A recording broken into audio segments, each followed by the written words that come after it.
All right, good morning, Star Wars players. Chris Gogolin here with an Outrider Cup live stream for you.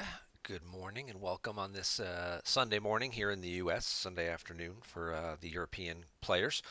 We've got BryanIrish taking on Fox. These guys have not played yet. This is game one and probably game two shortly thereafter in their match. We did a recap stream yesterday to get you caught up on two other games with the Chris Kelly and Greg Shaw matchups. We also received word this morning that Kieran, due to personal commitments, won't have time to play game two of his matchup against Werfs. He lost by 23 in game one, so he's going to go ahead and concede game two. So that will be a win for Team USA, which will move them ahead in the standings. So they are now up 5-4. So this matchup here between Brian and Stefan, I think it's Stefan, should certainly be interesting. So our matchups today, we've got Brian Mishke playing Black Sun and Stefan playing EBO. Not the most interactive of matchups. There'll probably be, some interactions there. Possibly with Brian stacking one system with as many things as he can get there. He'll obviously spread on the ground. Projection of a Skywalker is going to kind of limit his ground drains. Perhaps maybe he's running the new overseeing it personally to prevent that drain from being modified. No, he's not running that card. Maybe he is. I'm going to bet he's probably not. But you'll have the Prince doing some direct damage for a little bit.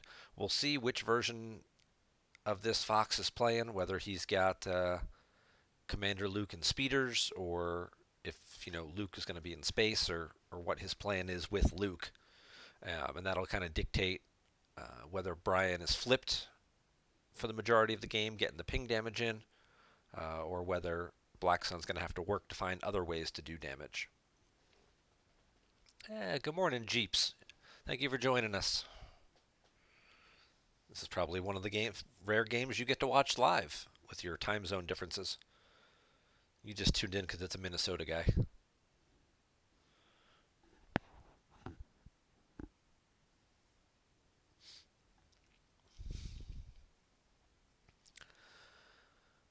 All right, and for Brian, we've got Crush, Shadows, and Wipe. Crush will be useful to pull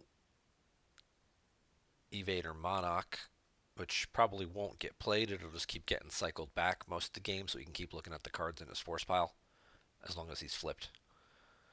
But it also gives you a free peek turn one, so that way you know whether or not your Vigo is in your deck, that he can then pull your sights and how you want to set up.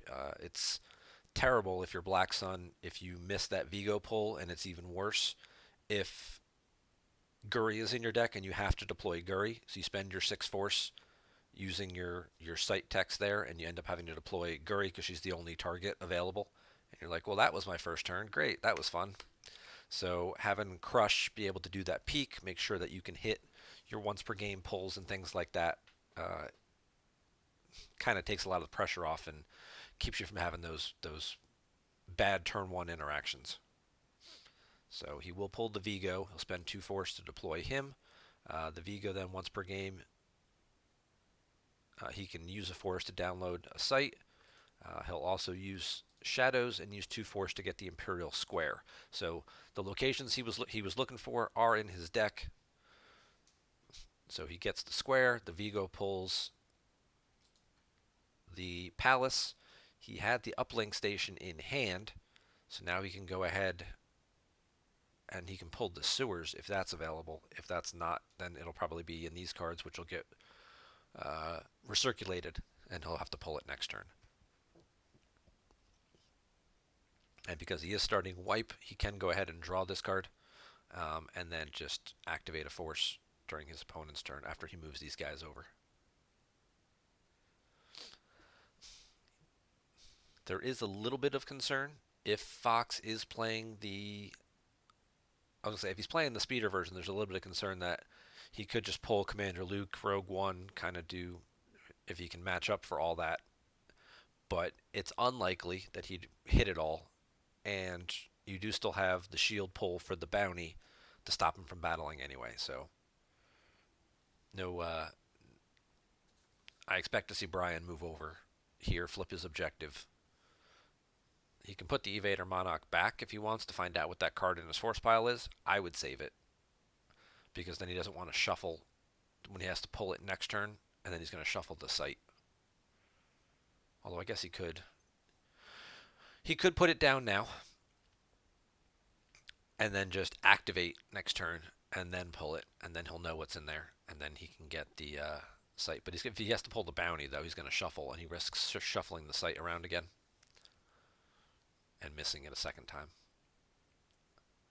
That's all I'm saying. All right. And Fox is going to get Riken. He's the guy who lets you move for free. He's pretty important. Pretty efficient, shall you say. Plus, capital starships can't be targeted by weapons. But more importantly, it's the move for free to same or related locations. So guys moving around here to help flip, guys shuttling up and down to the sector, to the system rather, are also free. And Yoshi, thank you for renewing your subscription. Congratulations on month number 13. Thank you very much. I did get your screenshot as well to get your map foil and token mailed out to you. It's on my to-do list for next week.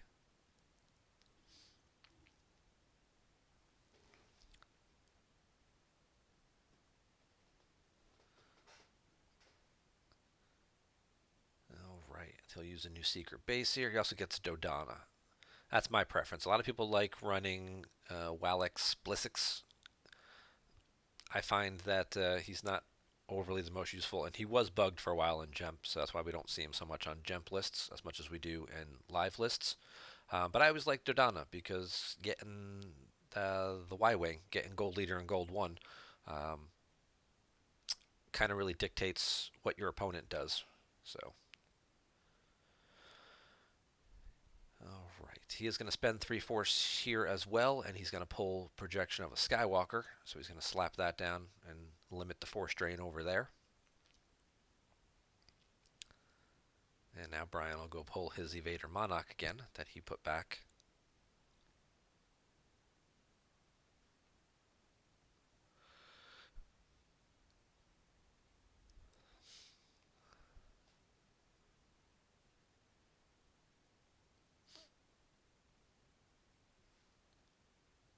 Oh! And now he's going to put Fox's cards back because Fox pulled both generals and the 2 sites and the projection, putting him at 13 cards in his hand. And Bryan quickly jumped all over it and pulled the Evader Monarch, and he's now going to cycle those cards back. And we're going to have to see just how much this sets Stefan back.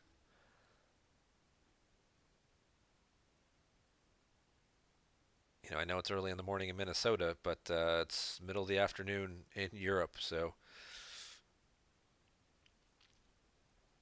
Well, he still has his war room. Looks like he lost one of the sites. That's not a big deal because that he can pull right back out. But depending on what generals he still has, those were once per game pulls with strike planning. So that could slow him down a little bit. He may have to go alternate methods to find stuff to flip. And he doesn't grab the Evader Monarch either. So he's going to have to be careful about drawing big. He can't just like draw right back up.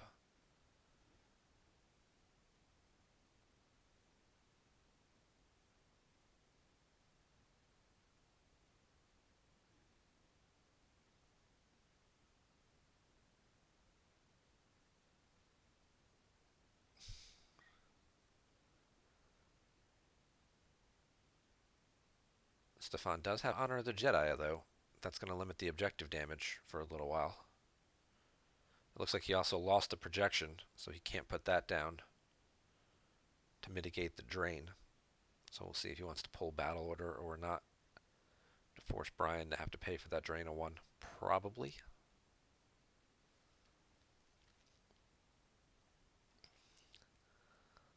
I know Stefan's been a little preoccupied lately. I think he's getting ready to have a child soon. He's been talking about building a nursery in his house, so perhaps he was a little distracted this morning, wasn't quite paying attention to what was going on, and allowed himself to get monarched turn one.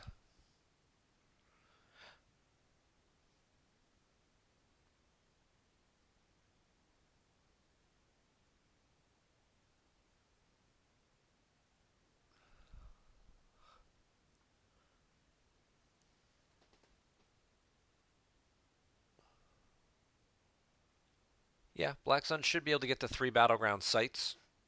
It might take a turn or two. No Escape is also usually in Black Sun decks, but for at least a couple of turns, it'll save him some force. It's also going to force Bryan to spread out to three locations, which may give Fox the opportunity to, counterattack on the ground, depending on, again, which version he's playing here.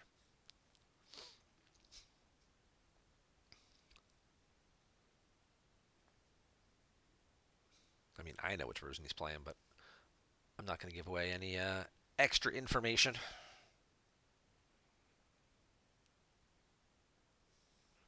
All right. Stefan's going to put Riken out. He did get to, so he has Riken still. He didn't get put back.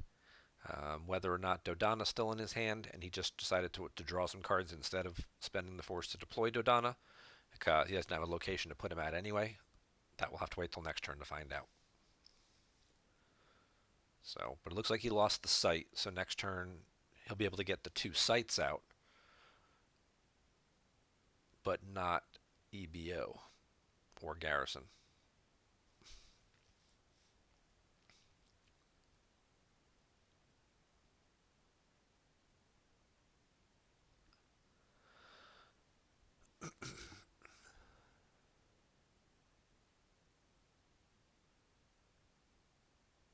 All right, we'll see if he wants the battle plan shield.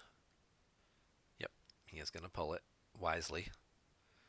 Black Sun's not going to want to go to space much, so it's going to hurt both players, but light side strains are bigger, so they're more worth paying for.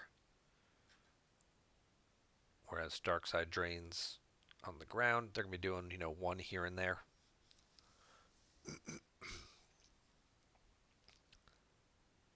Oh, there's a leadership. That's a card that certainly could be worth grabbing in this matchup. You try and think about what interrupts light side plays here. It could be worse. There's also a card that pops up from time to time in EBO builds.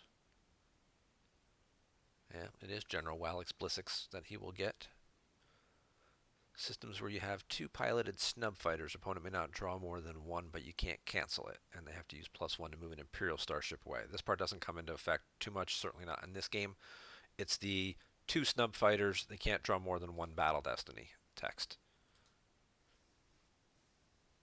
There's a handful of snub fighters that EBO usually plays. There's usually some mix of starfighters and capitals.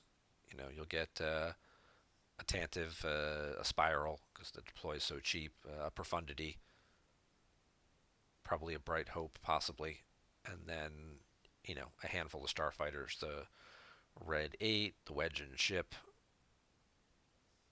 Frick and Ship, Booster, I don't know, those kinds of guys. Gold Leader, Gold 1, Obi and Radiant 7.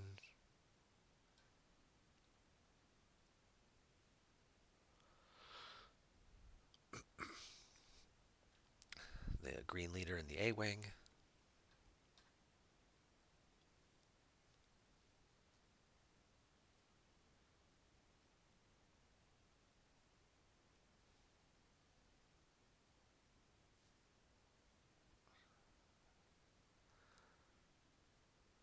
Alright, so before Bryan drains, he's going to put a card down.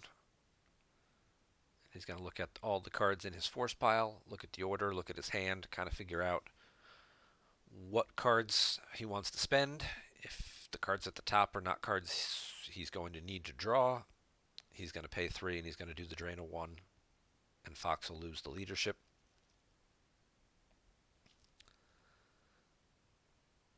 The objective damage will get reduced. And now Bryan will go get his other site.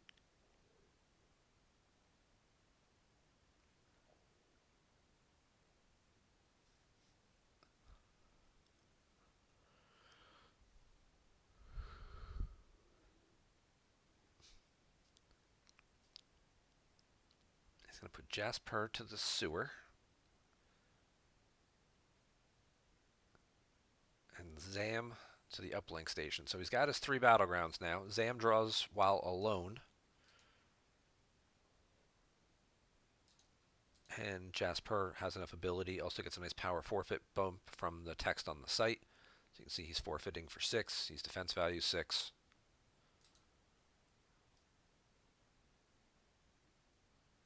Now he's got his 3 battlegrounds. So now he can start doing the extra 1 ping damage. Now he'll be looking to get an Emperor on the table as well, to increase that damage up to 2. Bryan's going to want to put as much early damage as he can, because as the game starts to get later and later and EBO gets set up, their drains are going to be bigger. He'll get resistance also out of this, so he'll limit the drains in space to 2 at each system. But I mean, if he's just doing 1, 1, and 1, and his opponent is doing 2 and 2, 4 to 3, he's going to kind of outlast him there. Now, if he gets the extra ping damage, it's 4 to 4. But EBO may have a 3rd system, or they may take over Coruscant, and now when they're doing 6 a turn in space to his 4 on the ground. The Shadows ping will also come into play. So I would say Black Sun is slightly favored in this matchup, as long as they can hold their ground sites.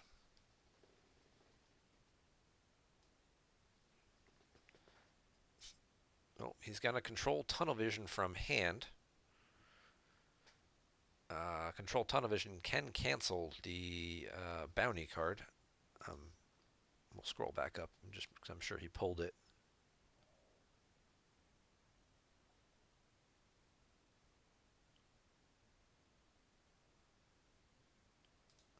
It is not immune to control, so it can be canceled.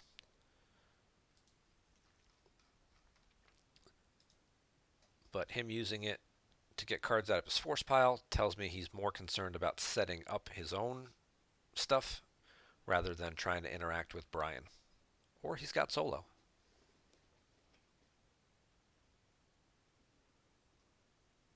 Or a sense. Yeah. You can cancel a sense with it.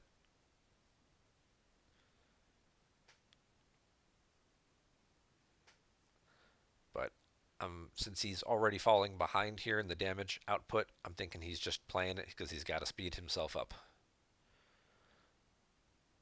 He pulled the 2 sites.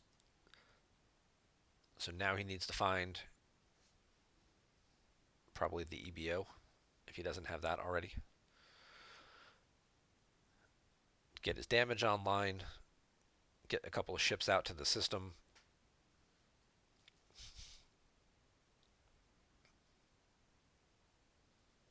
He's got plenty of force to work with.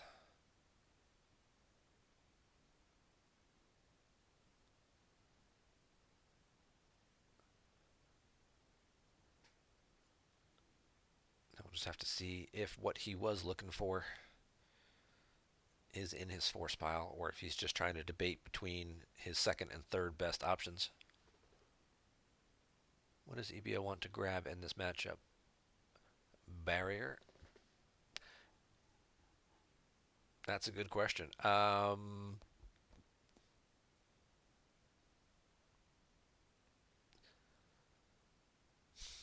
There's a number of dark side cards. Voyeur's probably the one that I think would probably be the most troublesome, because of the ability to loop it around with shadows.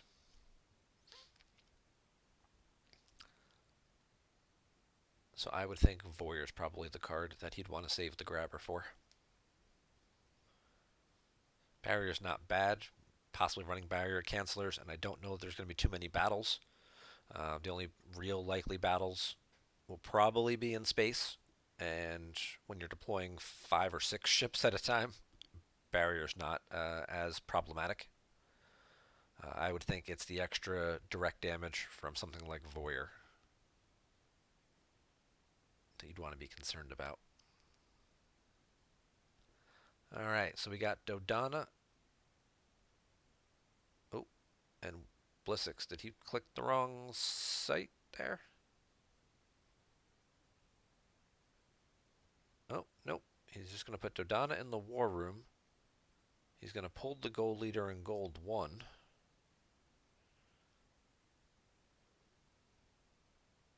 Does he have somebody else to go to the docking bay? Or is he just going to move Dodona over? Yep, he's going to move Dodona over. Okay, so I'm guessing EBO was not in his force pile, and it's still in his reserve deck, so he's going to have to get it next turn. So he decided to just dig Gold Leader out of his deck while he could, and now he'll just have to be careful not to draw over 12. The other really curious thing would be if Bryan runs a control set for stun in his deck. This is an old school play we don't usually see all that often anymore, but you set for stun one of these low ability characters back into your opponent's hand to put them at 13 cards, and then you play Monarch and put 5 cards back again.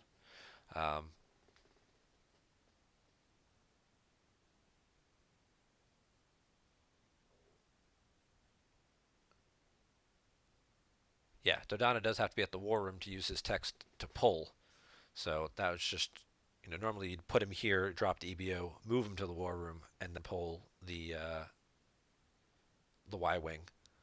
But in this particular case, the EBO was not available, so he dropped him, pulled the Y wing, and then moved over. So now he has his 3 sites.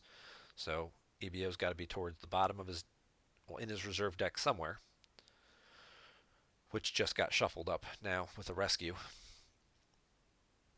So he'll be looking at a ping of 1 from the objective. And then Bryan's going to peek, see what's in his force pile, and see how much he wants to spend on drains here.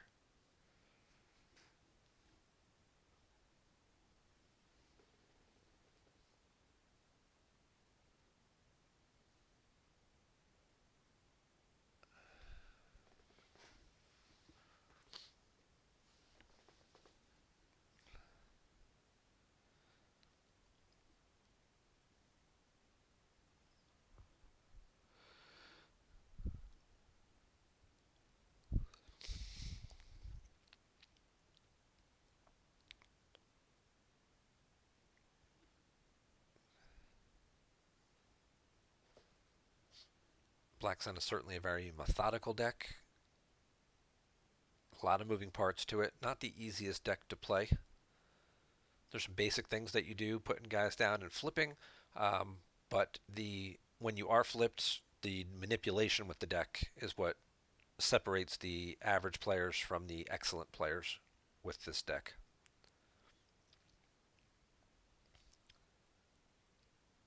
Looking at the cards in your force pile because they stay in the same order, and then mapping out your entire turn in terms of what you're going to spend, where you're going to spend it all, and then what cards you're going to be able to draw, what cards you need to draw from your force pile, where they are, etc.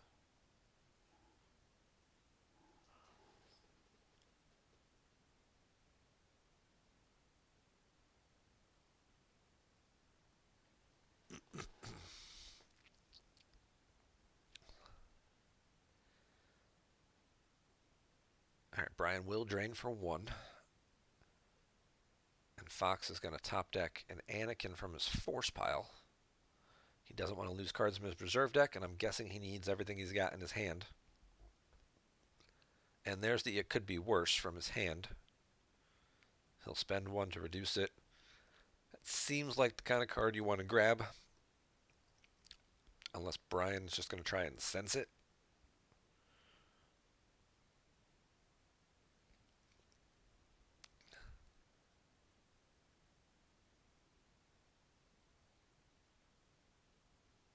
without the Emperor on the table sense is not quite as practical. And I'm sure we'll see Stefan pull the do or do not shield at some point.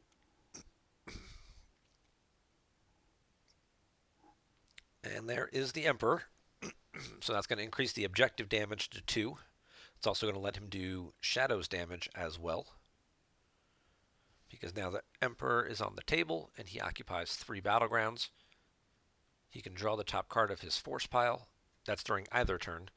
If it's on his turn, his opponent loses a force. So he draws the top card of his force pile, which he should know what it was. And Stefan will lose the Moncal Admiral.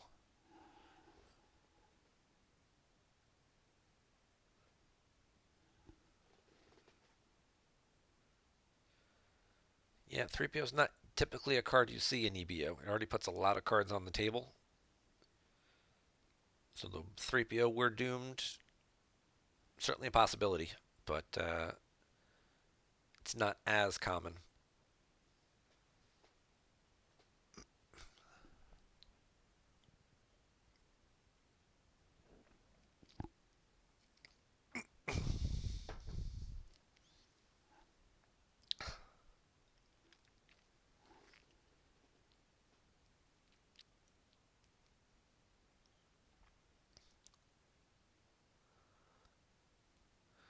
Yeah, well, most of the loss of this game is going to be losses of 1. It's just going to be pings of 1, 1, 1, etc. throughout. I mean, now it'll be 2 from the objective, unless he flips him back. If he puts Luke down, Luke could end up here at the 4th marker, where he has the potential to be protected if he's in a vehicle or something like that with an ice storm as well. So there's the EBO. Now we'll get some ships to Hoth. What did he pull? Did he pull EBO? And he just pulled EBO. There's a second projection. Now this can get to be a drain +1 site if the fist ends up at Coruscant. But as of right now, it's 0, 0, 1, and then 1 shadows damage, and 2 from the objective.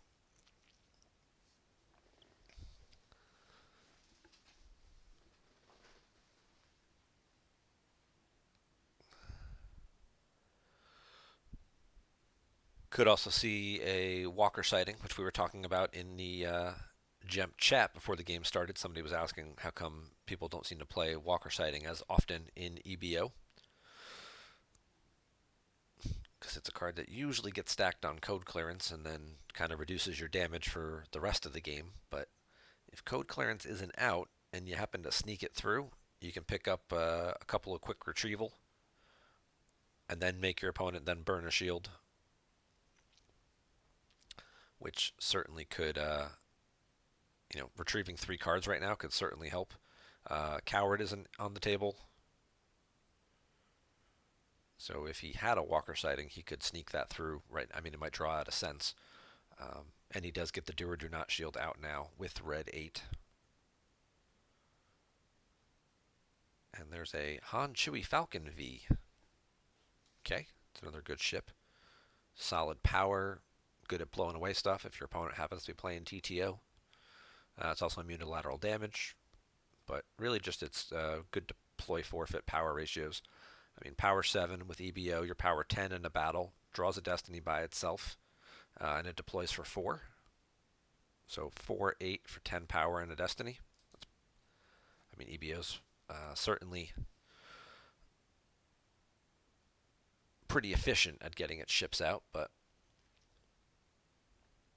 no Haven first. Well, he used his Wackling Pole on a projection, so he either has to dig out Haven. He's going to have to find it somewhere himself there. He's also not overly concerned about getting stuff down as cheap as possible, since Bryan's probably only running 2 or 3 ships in his deck, and he isn't likely to put them down not all at once. He's pretty much just going to stack Coruscant so he can get a couple of free drains in. So Alex moves over to the war room. I'm sure Dodona will do the same, unless he's planning on shuttling Dodona up at some point. He'll keep him there at the docking bay. Okay, he does keep him at the docking bay. And this Dodona is actually a pilot. He doesn't add anything, but he is actually a pilot.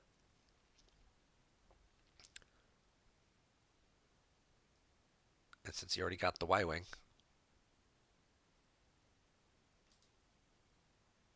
and Bryan will just draw a card from his force pile. Doesn't cause any damage on your opponent's turn, but does get you an extra card in your hand.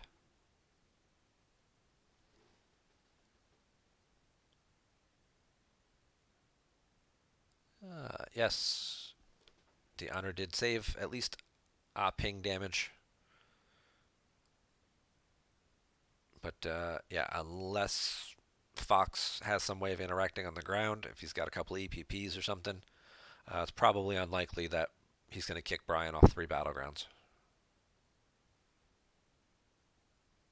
So it's 1 card on table versus 1 card in his lost pile, which you never know. Lost pile counts may make a difference.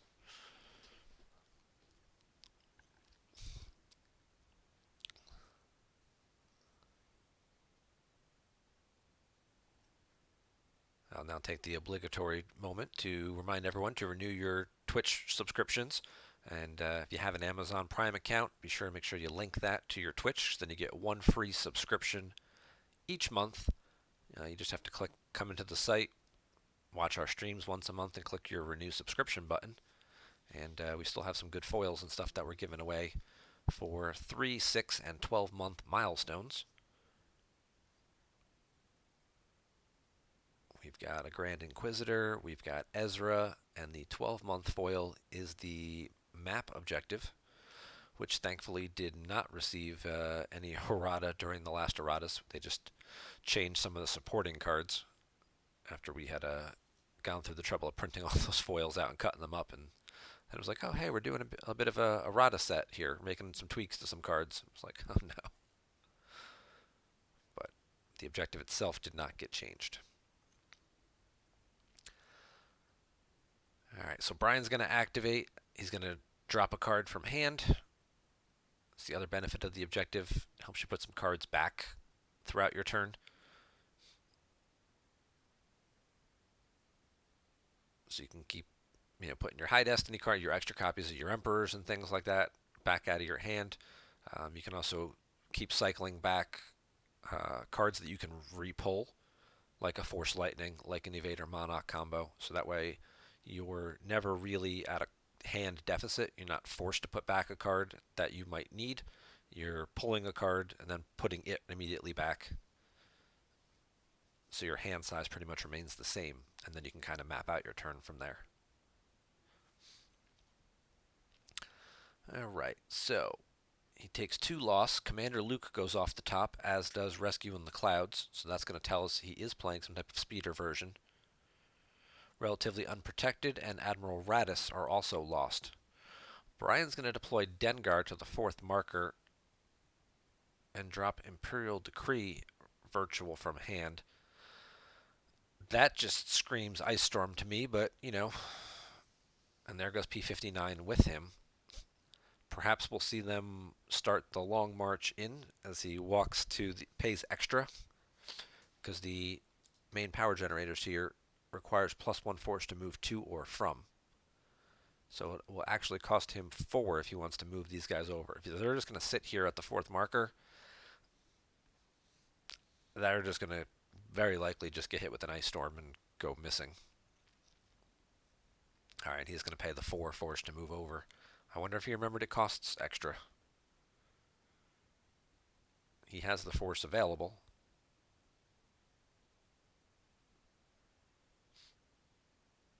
Yep. And I'll pull resistance now to limit the drain in space from 3 to 2. This is also now a drain of 2. So if he wants to pay, he's got a drain of 2, a drain of 1, and 2 ping damage from the objective.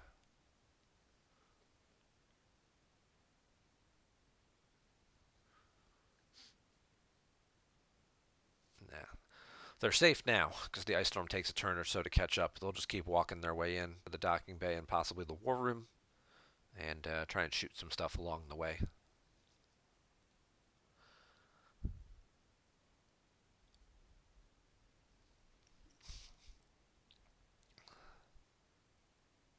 And then there's the highly unlikely possibility that he will occupy 5 Hoth sites and cancel EBO. But hey, you never know. I don't see that happening, but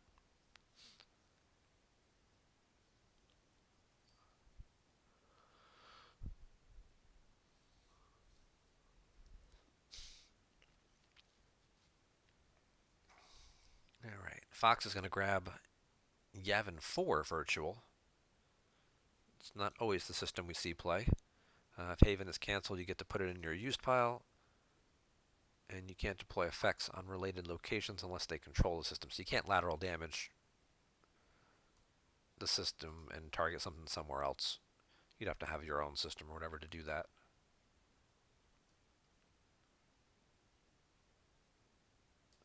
It's not a system we usually see played. Typically, because of strike planning, you'll see light side play Endor, because that becomes a 2-0, so you're not giving up more icons to your opponent. I know Johnny Chu's version was running Jakku for a while, just so against map, so you can convert their system, because the dark side text on that limits you to one battle destiny as long as you don't have like a resistance character or a resistance starship there. You can only draw one, and probably maybe other than just like a Ray or a Solo, there may not be any resistance characters in this deck. So against map and things like that, converting their Jakku can be pretty important if you want to be able to try and take out the finalizer. All right, so we get a drain at 3, which gets capped at 2 from resistance. Hidden weapons goes from hand, and he top decks an Emperor.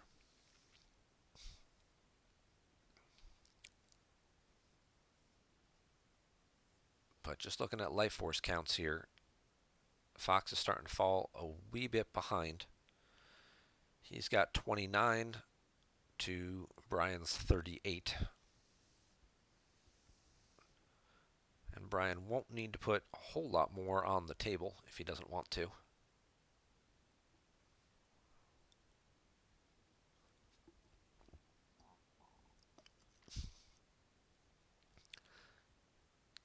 He could be content to just take his drain 2, drain 1, shadows ping, 2 objective damage. That's 6, so 5 turns from now he wins.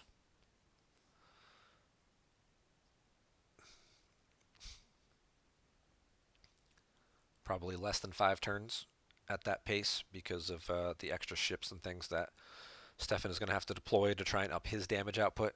Putting ships to Yavin, possibly putting ships to Coruscant, whether he deploys to Yavin and moves them, or whether he's got Tandiv or something.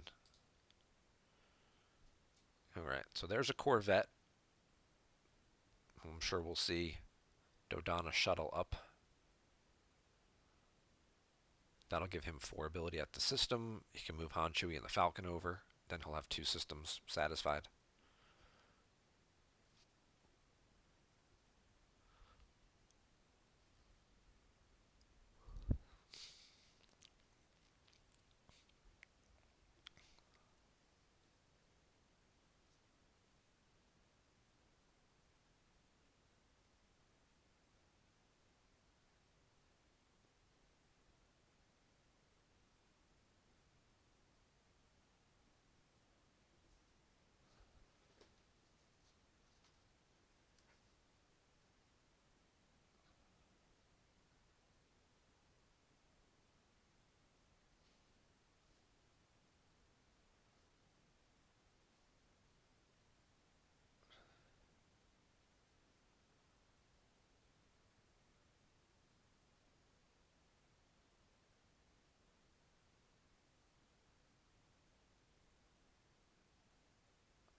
pulled the Wise Advice shield as well, so I guess whatever interrupt he's about to play, if he's worried about it getting sensed, he wants it going used.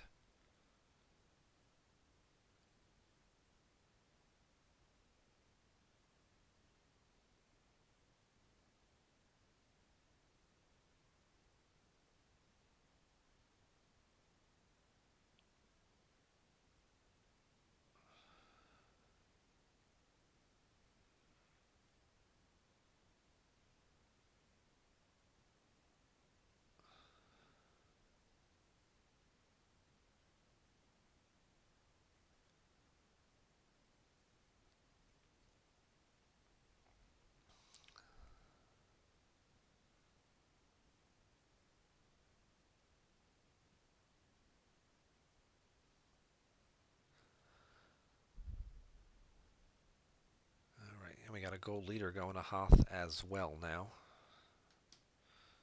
So perhaps he'll be taking 2 ships to Yavin 4. Take Han and Red 8. Yep, there goes Dodona going up. I could just move the... Yeah, there's lots of things he can do. He can move any combination of 2 ships he wants to over to Yavin 4 there. And if he moves things that have more than hyperspeed 3, like it doesn't make sense to move the Corvette over. He'd want to move things at least have a little bit better hyperspeed in case he wants to go from 4 to 0. The Corvette couldn't make it, so there's really no point in moving the Corvette over. So take the Red, take the Han, and then if you want to, you could just pop these guys over to Coruscant to get, and then redeploy more guys to Yavin.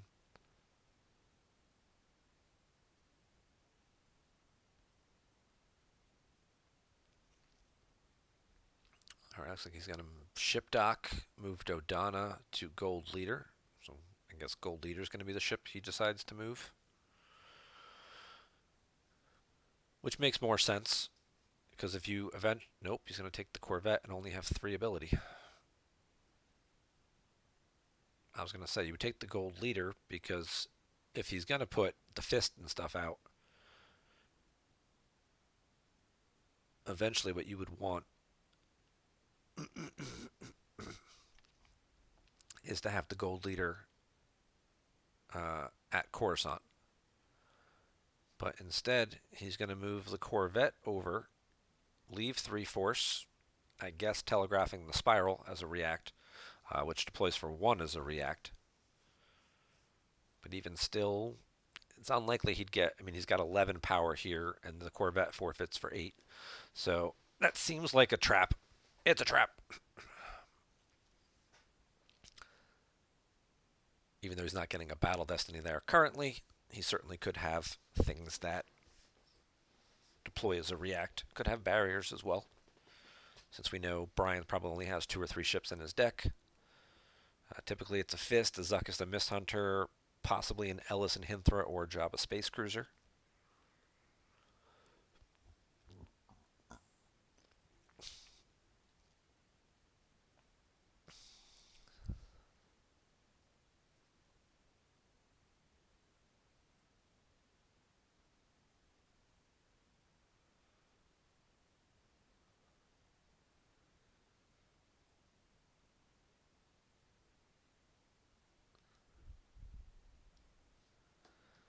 And of course, I'll also take this moment to plug our upcoming streams next week.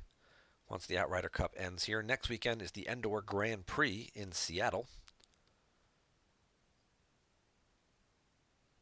And we will be doing live coverage of that event. Jerry Queso Sauce Hein will be on site doing commentary. And he will have a number of remote assistants throughout the week, throughout Saturday. On Sunday, I'm sure one of the players who does not make the top 8 or who gets eliminated from the top 8 will be rotating in on commentary on site with him there. But as for people off-site on Saturday doing some commentary, there's a few people who have expressed some interest, so we'll probably split up the games. I know I'll be doing a game or 2 with them. as well as Batmouse. I think Greg Shaw, if he doesn't miraculously just show up at the event. Um, and Robbie Hendon mentioned as well he may want to jump on commentary for a game or two. All right, so Bryan uses Shadows as his first action before he activates. I guess the card he wanted was at the bottom of his force pile, and he forgot to do it before he activated. Fox was nice enough to let him revert. He loses a wedge and ship off the top. This is also a ship that's pretty good against a Black Sun deck because he's with the independent starship. He adds the Destiny to power or attrition, so he's pretty helpful in clearing stuff out. Then he gets 2 objective damage and loses the effective repair starship lev combo, which he could have used to retrieve that wedge and ship. And also top decks an Obi and Radiant 7. Bryan's now going to peek at the cards in his force pile and figure out what drains he wants to pay for. Unless there's something mission critical, which at this point probably not, at the top of his force pile, he's going to do at least this drain here for 2. It could get canceled by an It's a Hit. It's always a possibility. Usually it's a card that makes its way into most EBO lists. And then whether or not he wants to pay for the second drain over here, that'll be more dictated by where the cards are in his force pile.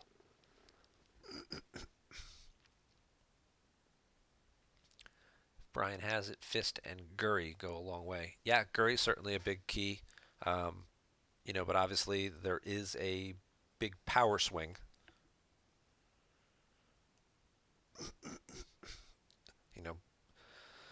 The Fist, Guri, an extra pilot or 2, you're talking about like 10 or 12 power in a Destiny. And EBO has the capacity of dropping, 3 or 4 additional ships from hand and being like power 30. So even though they only get 1 Battle Destiny because of Guri, and she forfeits for 7, EBO can get pretty crazy with the power in a pretty short period of time.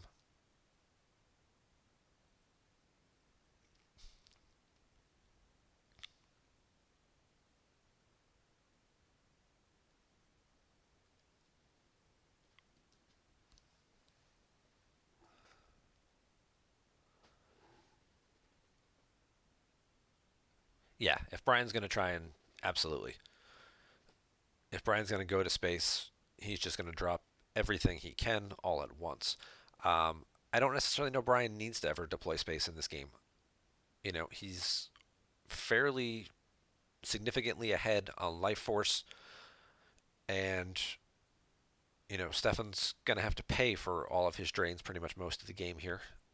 I mean, they both are, but Bryan's got direct damage that he's doing without paying for it. He's basically causing 4 damage a turn between 3 damage a turn, 2 from shadows. I'm sorry, 2 from the objective, 1 from shadows.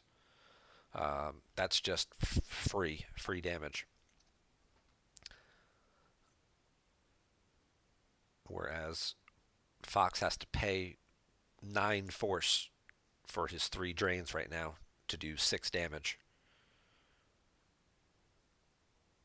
So he can certainly do that for a couple of turns, but he's already down to 17 cards remaining in life force, and if he's losing 6 a turn from Bryan, if he pays for all of them, he's really only going to be able to pay for all 3 drains for probably about 2 turns. And then he's going to have to be, really only paying in 2 locations, and then he'll get down to only being able to afford to pay in 1 spot.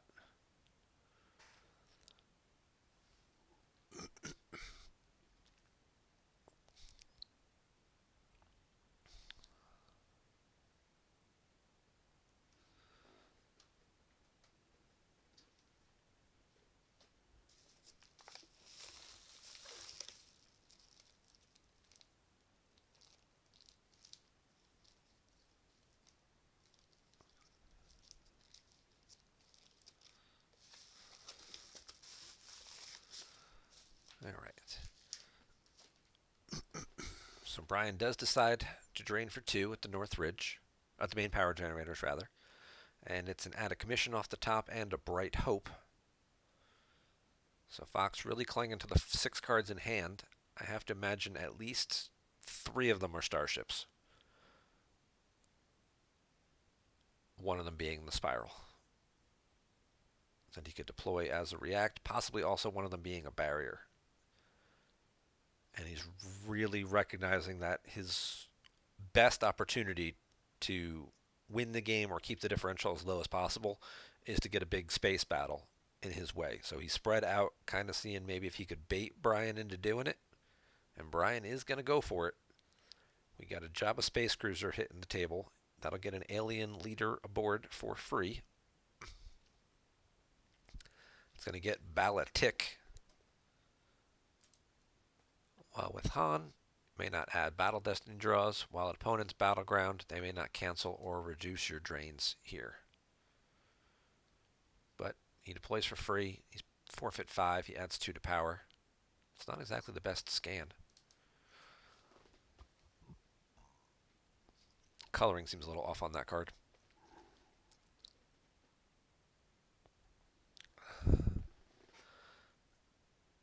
All right, and there's a Boba Fett bounty hunter. He's going to get hit with a barrier.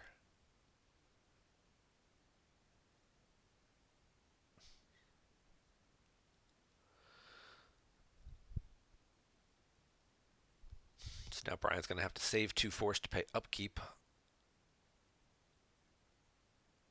on Boba. He moves Bala to a passenger spot. Does he have an additional pilot to deploy? Because he can't move Fett. He's going to put him back. All right. I was wondering if he was going to try and put Fett in the pilot seat.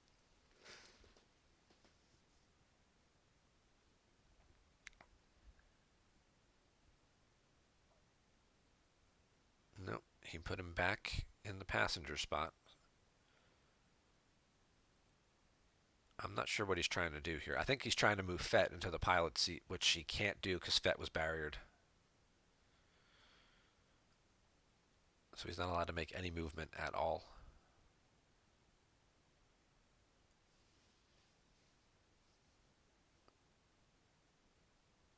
Which he doesn't realize he can't do.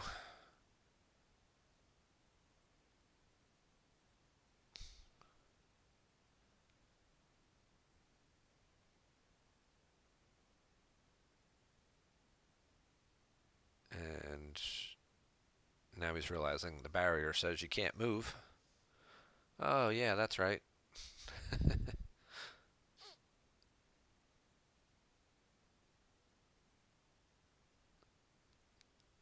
Even though it's an unlimited move, moving guys around from pilot to passenger spots, it is still a form of movement. So when you are barriered, you cannot do that.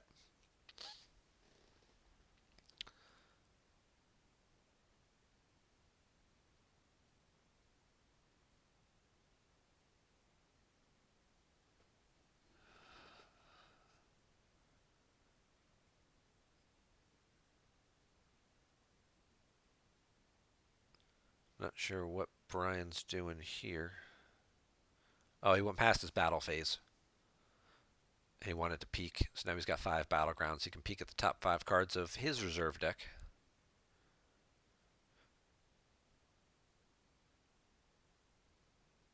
Which he will do. So now he'll know the top 5 cards of his reserve deck. So now he can know whether or not he wants to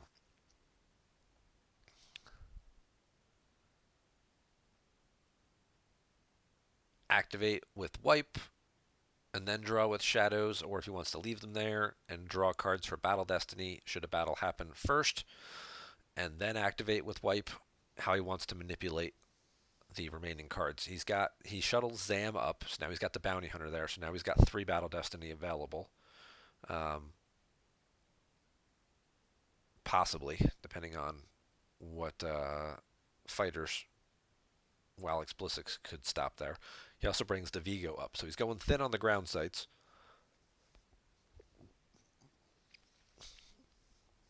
He still has the bounty in hand, which would at least protect these 2 guys. Most likely the prince. Emperor slightly isolated by himself, but Not a huge big deal.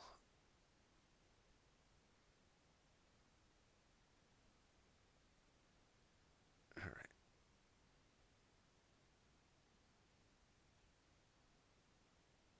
I was wondering, looks like Stefan reverted like he was trying to do something at the end of Brian's turn, whether or not he was going to try and like pull weapons display or use Walkling to retrieve a card or something. I guess he just decides it's not worth trying to go back and fix.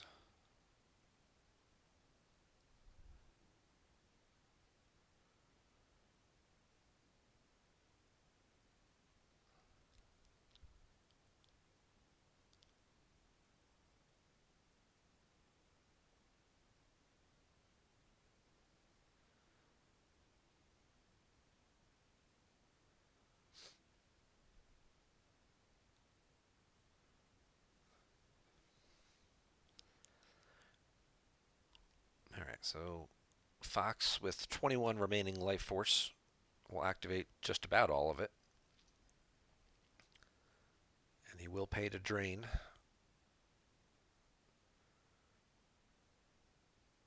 Brian's got 34 remaining force, so practically doubling him.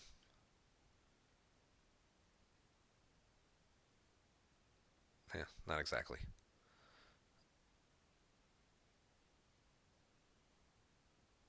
So Brian's going to lose a sense from the used pile, and he's going to top deck an Emperor. Then he's going to activate one with Wipe. Now he's going to get drained for 2 more.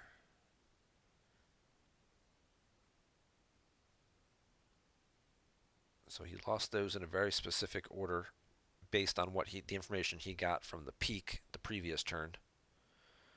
He's going to top deck Guri and Banis Keeg, which is actually fine because he can retrieve one of them into hand with the sight. So if he needs either one of them for piloting purposes on the space cruiser, he can do that. Profundity comes down for 1 with a Poe Dameron aboard.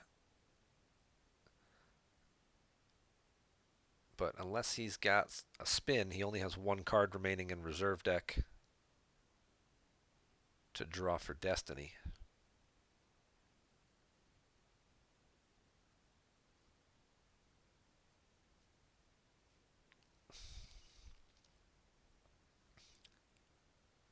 Maybe this does come back to where it ended up would have mattered because he would have put a 3 on the bottom if he would have left 2 cards available. He may not battle yet anyway, but of course that's just going to let Brian drain for free and then run away. This thing's got hyperspeed 4, so it can make it to Yavin, where there's a lot less power and currently no battle destiny.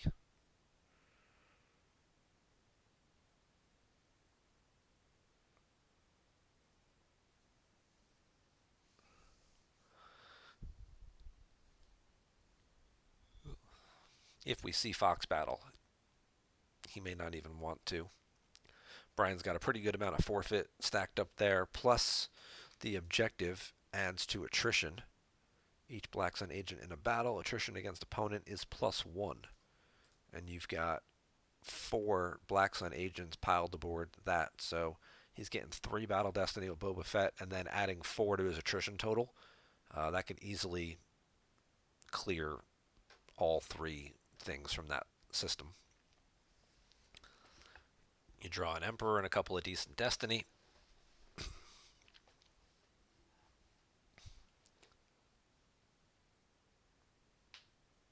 Who is US and who is Europe?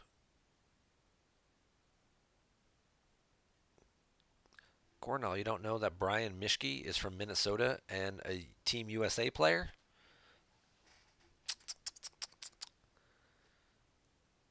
But yes, BryanIrish representing the Minnesota region, the Bespin region.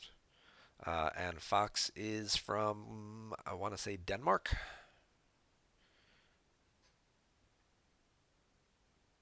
Representing Team Europe.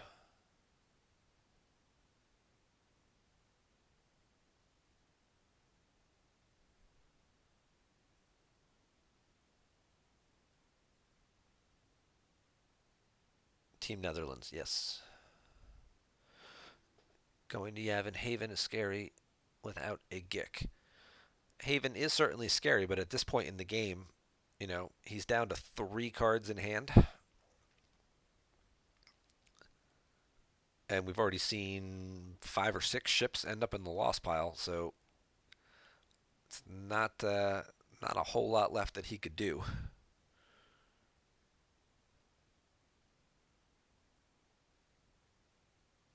Red 8 moves over. And then he draws a card or two. And now Bryan will use Shadows to draw the card that he activated mid between the two force drains. But this turn's going to certainly, I would expect to see Bryan just do his damage and then move the space cruiser away. Do 6 damage. He's got drain 1, drain 2, pick up a card with Shadows, and do 2 from the objective, and just do 6 damage. Maybe retrieve a Black Sun Agent into hand, and then just move away. The space cruiser, how many people can this thing hold? 1 alien pilot, 6 passengers. So, I don't know. Pick up Guri, pick up Banis Keeg. He adds 1 to hyperspeed, or she adds 1 to hyperspeed. Slap her on this thing, and it could go all the way to Hoth. You don't want to go to Hoth because of the extra power bonus from the generals, but and it's Gold Eater and Gold 1. But I mean, technically, yes, you could go all the way to Hoth. All right. So let's see. He loses Haven from hand. He top decks the Spiral, so we didn't have that. He throws away Rogue 1 from hand and top decks an Out of Commission to the drain of 2. He gets drained from 1 at the sewers and loses an Ice Storm off the top. And Bryan has not picked up a card yet. He's going to peek at his force pile. Check out the order, see where things are, and then figure out which 1 card in there he wants to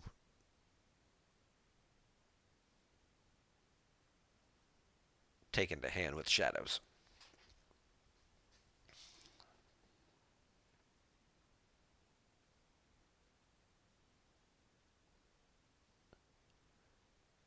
Chris Kelly, you would stay at Coruscant to ensure you can shuttle guys back and forth as needed. If it were earlier in the game, I would agree with that logic. You just tank up the Coruscant system and kind of camp out there. But I mean, Fox has got 11 cards left face down and only 3 cards in hand. I don't see him having much left to work with. Commander Luke's already gone. The speeder's gone.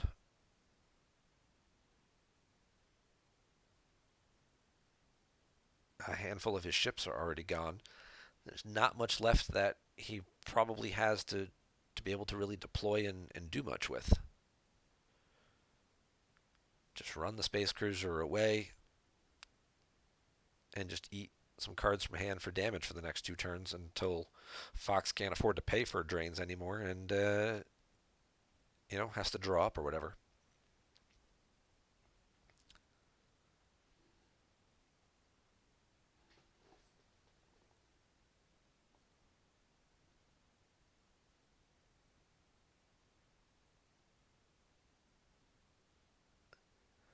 Yeah, that was a big blunder, turn 1 Bastion. You are absolutely right about that. It obviously set Stefan back quite a bit. For those of you who joined the game late, turn 1, Fox took his 2 generals into hand with strike planning, took his 2 locations into hand with his objective, and then used Walkling.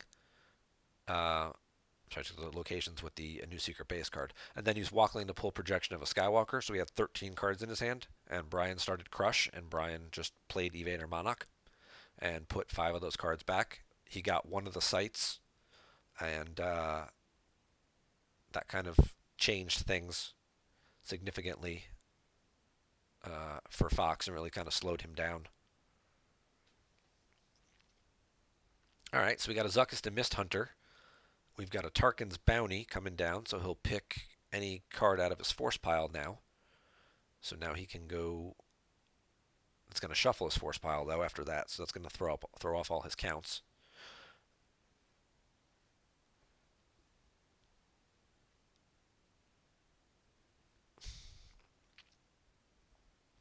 And now he'll just peek at a card. Now he'll draw a card and do some damage.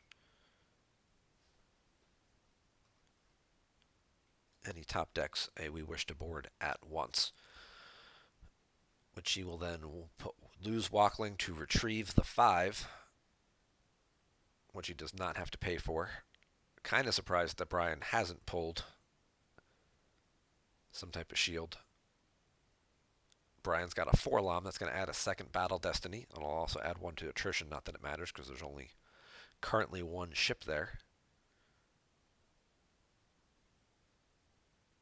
He's going to peek at the top 6 cards. Also be interesting to see if he pulls the Firepower Shield because of the possibility of something like Hit and Run or Hyper Escape. No, I guess he's just going to rely on the fact that he's 8 power and 8 forfeit. So the Corvette covers 16 total, even if Bryan draws 2 6s here. He's not getting above 16.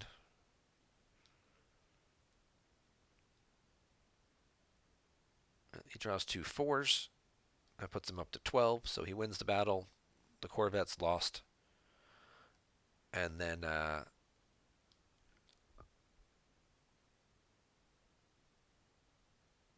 he can move either way in the situation. He could move Zuckuss back to Coruscant if he wants to block the drain to prevent losing 2 extra cards, because he just deployed 2 cards from hand. So if he wants to sort of... Nope, he's going to move to Hoth with the Zuckuss. And will he move the Space Cruiser away or just try and soak up enough forfeit with the 4 people he's got on board?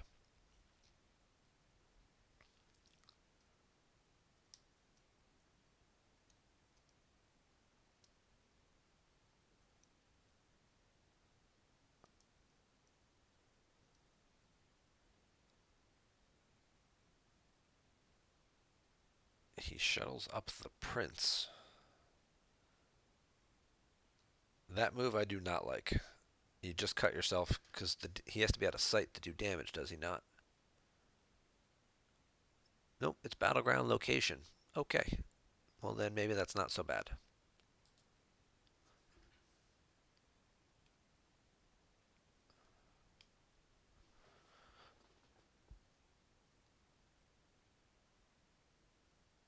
Silver Glen playing Greg 9 p.m. UK time on Monday. So that's 4 p.m., I guess. Eastern Standard Time tomorrow.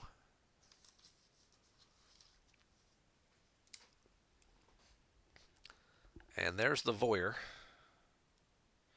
He named We Wish to Board at once because he knows his opponent retrieved it. And that is the card that Fox will grab.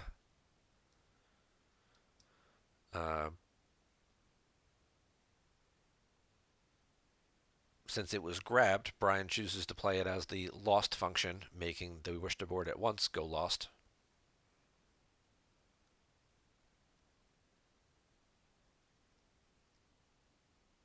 And now Balatik and Boba Fett will switch seats. So he'll get 1 extra power there. But he's not moving the Space Cruiser. Yeah, the Prince isn't doing much on the ground then because his drain is 0. And for Shadows, you just have to occupy 3 battlegrounds and have the Emperor on Coruscant. So he's still okay here doing all his damage from his objectives and stuff. He hasn't cost himself so much that way.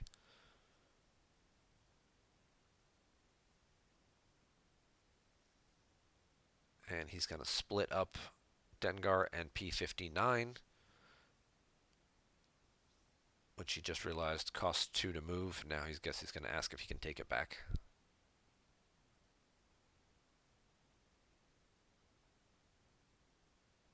We'll see what kind of mood Stefan is in.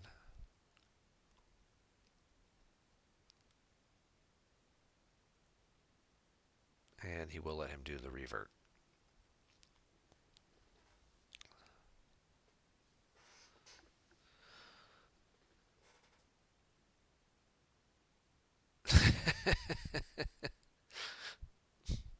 So then he tries to move Dengar the other way into the docking bay, not realizing that it costs 2 force to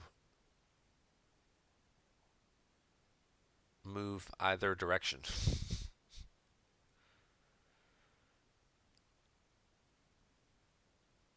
So he's just going to, I guess, forget about it. We'll see if he wants to revert one more time and undo that, or if he'll just pass the turn, pay the 2 force to upkeep Fet, and then he can activate one with wipe.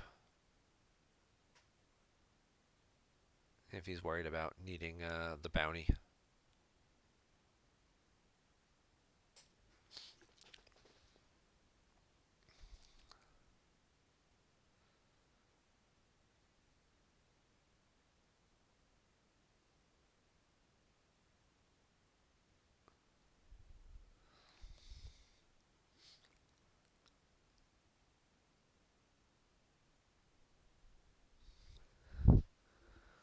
All right, Chris Kelly, you're playing your match later today, correct?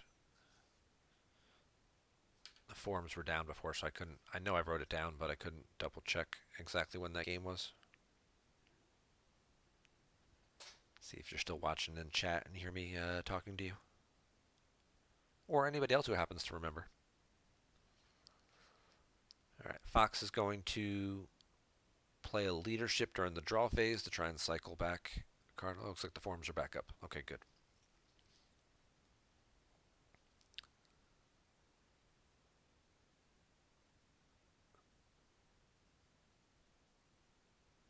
Yeah, I know they're playing at some weird time. 5:30 today, yeah. Thank you, team captain Bastion. Yep, 5:30 today. So about just over 6 hours from now. Okay.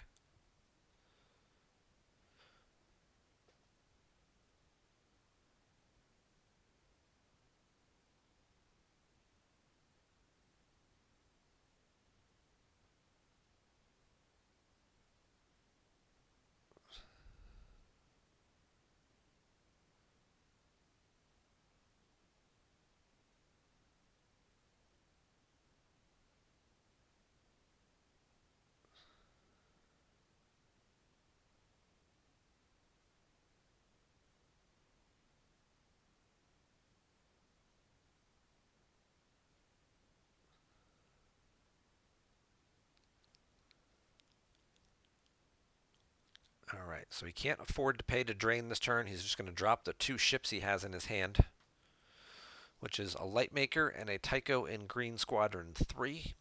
And now he's just going to have to go for battling, drawing 2 Destiny, and just seeing where his power's at. He's got a pretty good power advantage.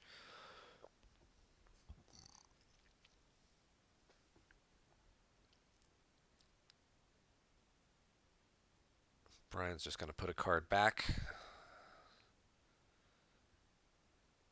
This is kind of going to be the last-ditch effort here. It'll put a bunch of cards in the lost pile, that's certainly for sure. I'm sure Poe will end up in the tank, but he probably won't ever be able to pick him back up out of the tank. I would expect with 3 Destiny and he's adding 5 to attrition, Poe's going to the tank. The Profundity's going to end up in the lost pile along with 1 other ship. And it'll just come down to how much damage does Bryan have to absorb. Does Vigo get a forfeit bump? Present with the Prince, forfeit +2. So Vigo forfeits for 6. Boba goes for 6. Bala goes for 5.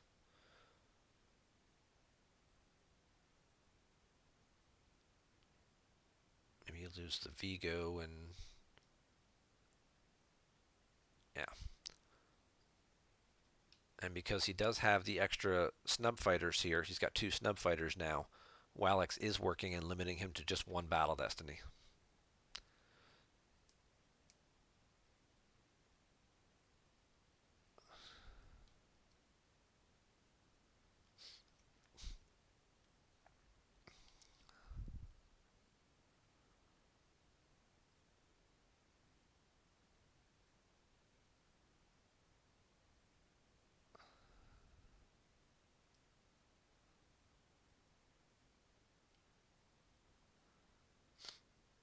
he's going to be 37 with 2 4s there. He did have the garrison left. Bryan draws a 2. So he's limited to 1 destiny here, so he's going to have 7 attrition. And he'll forfeit the Lightmaker for 5. And probably the X-Wing, depending on what Bryan loses here. Bryan's got to lose 27 in battle damage here, so that's going to be most of the pilots, if not all of them. Probably everybody but the Prince. Yep, there goes the X-Wing.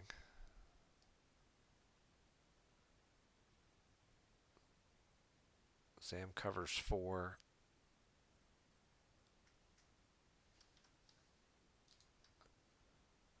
Flips his card if his eyes are not on table. That's why I didn't like moving him up. Because now he's either got to peel 6 cards or he's got to lose the Prince.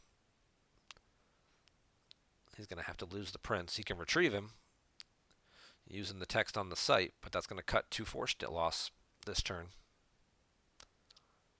Should have just moved away.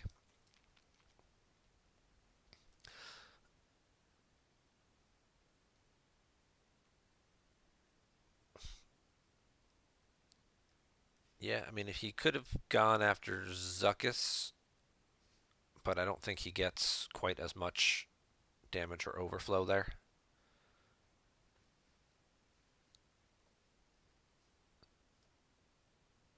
He'd still have the 2 snub fighters, so he'd still limit him to 1 destiny here. This thing's power 3. This is only power 4. Dodona doesn't add, so you're looking at 7. Plus the Lightmaker. Where'd that go? Is another 4. So that's 11, 14, 16. 16 to 4.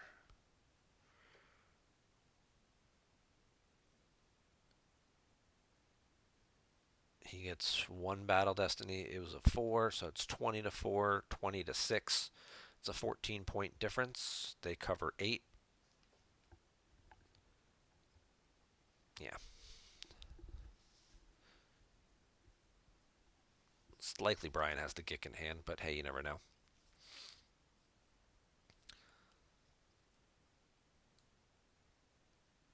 Alright, he will get some drains in here. He gets drains of 2, 1, and 1. And if he wants to, he can Shadows a card. Now this thing, the Space Cruiser is only hyperspeed 4, so it would it'd only be able to move to Yavin. It can't go all the way to Hoth. Bryan could choose to consolidate his ships and just move them both to Yavin and call it a day. But then Fox could just activate Pay to Drain and end his turn.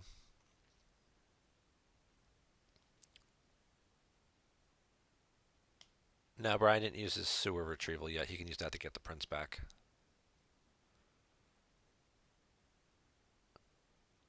Would Han Chewie Falcon have covered? Yeah, that's what he did. He gets the Prince and redeploys him.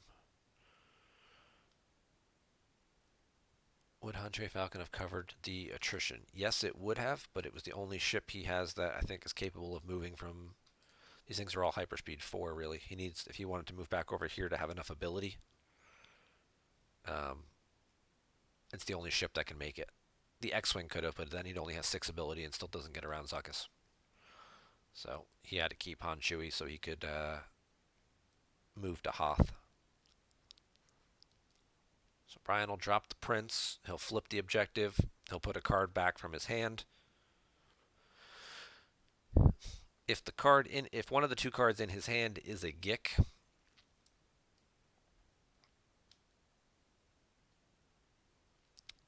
and Fox will top deck 1 more card. So now he's down to 5 life force, so he can't afford to pay in 2 spots, even if he had 2 places to drain. So he could consolidate both ships and move away, and then just eat a drain of 2 and just lose 2 cards from hand and call it a day. If one of these cards is a Gick, well, then he could leave this ship here and just play the Gick from hand. But I think the more likely option is you just move the 2 ships away and consolidate. But he did cost himself 2 damage this turn and put 4 more cards in his lost pile.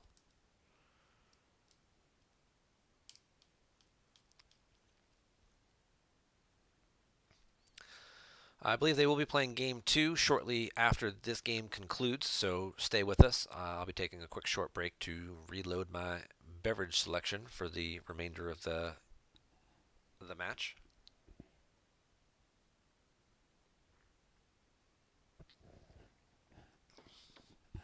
But I'll try and get at least the stream set up and running for game 2, depending on if they decide to take a break or not. He's going to move Zuckuss all the way to Coruscant. Tycho's only ability 2, so he only has 6 ability piloting here, so no Battle Destiny for dark side, for light side there. So he can pay to drain for 2 here. Bryan will lose 2 cards from hand, and then he'll drop the third one back to peek at the cards in his force pile.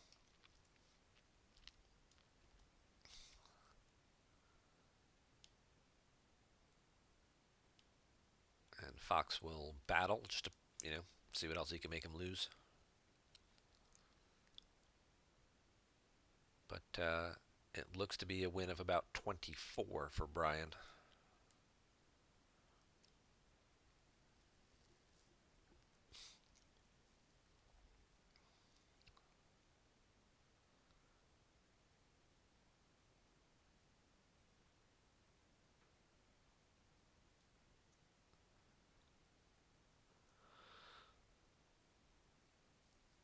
He peeks with a new secret base to see what's still floating around.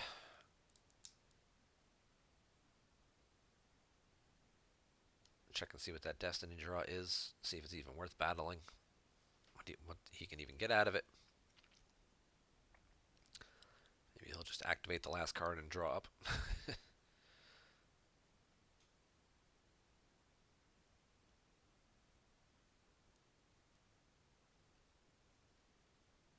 But either way, Bryan can still put a card back from hand. Possibly more if Fox doesn't drain and Bryan has any used interrupts in those 3 cards in his hand. He can put one of them back and then, play the used interrupt as well.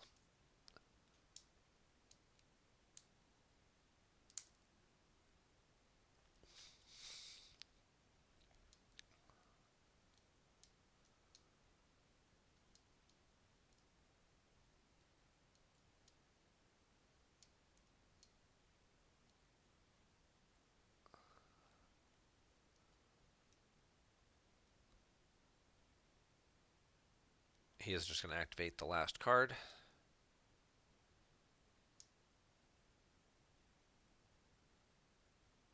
And we'll find out. He's going to pay to drain. Okay.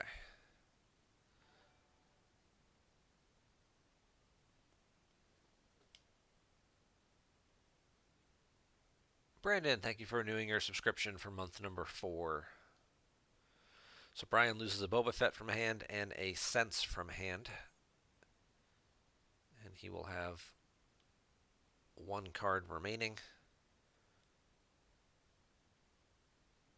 which he will then just put back.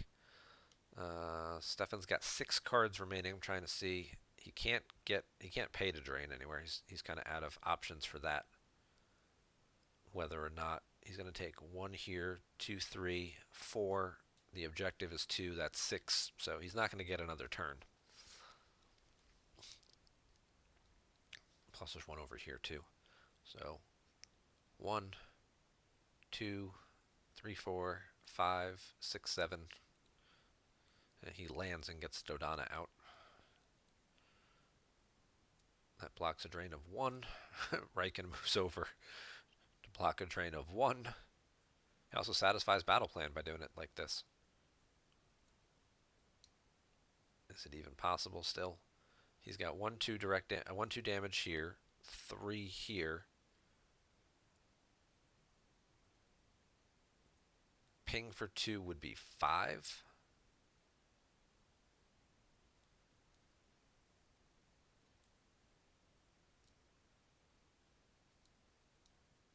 That would leave him with one card left. Bryan could Shadows to pick up a card to keep him at 23 to cause the sixth force loss.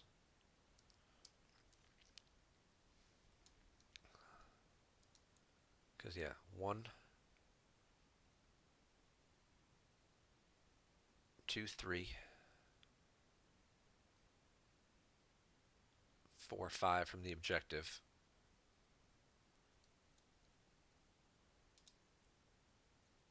Takes Fox down to just one card remaining. He could battle in a couple of spots. Possibly try and cause overflow in the battle.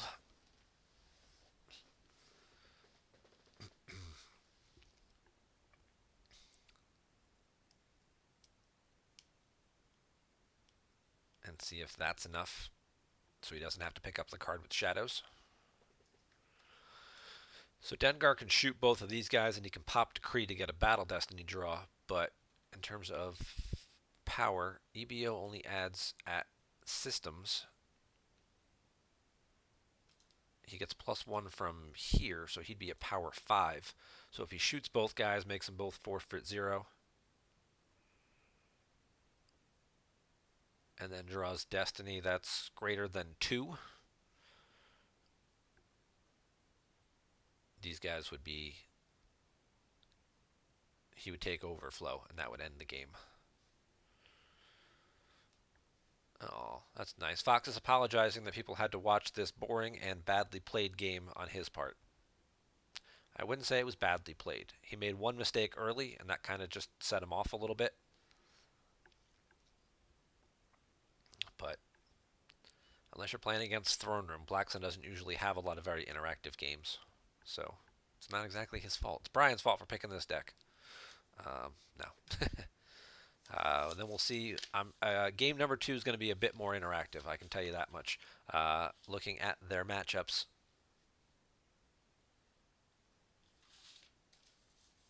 they should be a bit more interactive.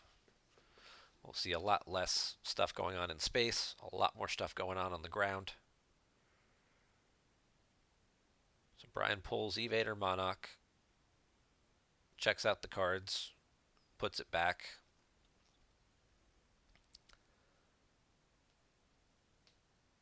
Fox is down to just 3 cards remaining.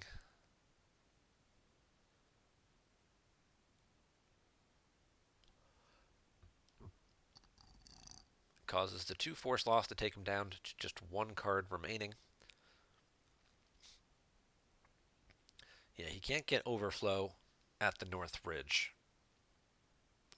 That's 4 power, and yeah, he's just going to draw the card and cause the direct damage and end the game. I was going to say, here would be the only shot he would have, and he does have 1 card left to draw for Destiny, so that seemed unlikely.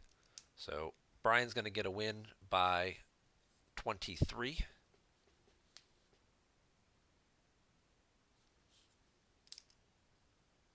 And now these guys will take a 5-minute break and switch sides. So we're going to go back to the old Gemp lobby here. And everybody go ahead and take a break. And we'll be back here in just a couple minutes, and we'll get game number 2 of their matchup.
All right, we're going to jump back in here. Missed the beginning of the game. Apologize for that.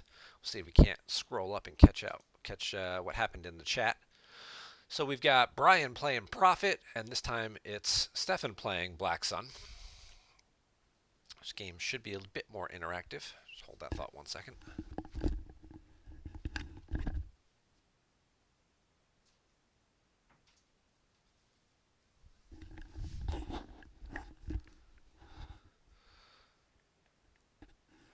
Okay. So let's see. Played Black Sun. It's Solo who's our frozen captive. He opts not to start 2 aliens. It's probably a pretty wise course of action. Fox deploys to Kree instead of Crush, so he can limit the Prophet damage. Could be curious if Clash comes into play there with that. Brian starts Seeking. I must be allowed to speak, and Jedi business. They pull some shields. He uses the 2 Force with Shadows to deploy the Imperial Square and misses, and then deploys the Imperial Square from hand, but when he verifies there's no Vigo in there, so he can't pull any of his sights. I don't know offhand if he was playing 1 or 2 Vigos and happened to draw them or have them both in his force pile, or if he just had the 1.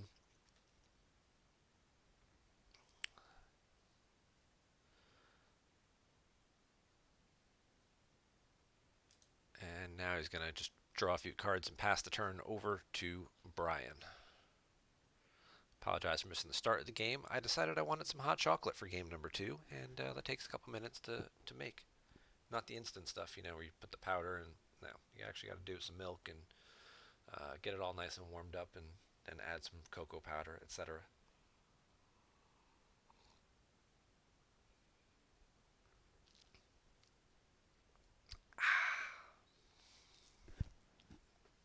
Thank you guys for sticking with us for game number 2. So, not an optimal start for Stefan on a game that he needs a sizable win to come back from in this match. If Brian could win here, that would put Team USA up to 6 points. We do know that both Emil and Justin Branch won game 1 of their matchups. Those games were a little bit closer. Emil won by 12, Justin by 16, and they would have to continue that and win both games there to force the tie, which would then force the team captains to end up playing. It would be Bastion against Joe again. They would have the option to play any decks they wanted in that particular matchup. They wouldn't, since they're the only ones playing in the tiebreaker.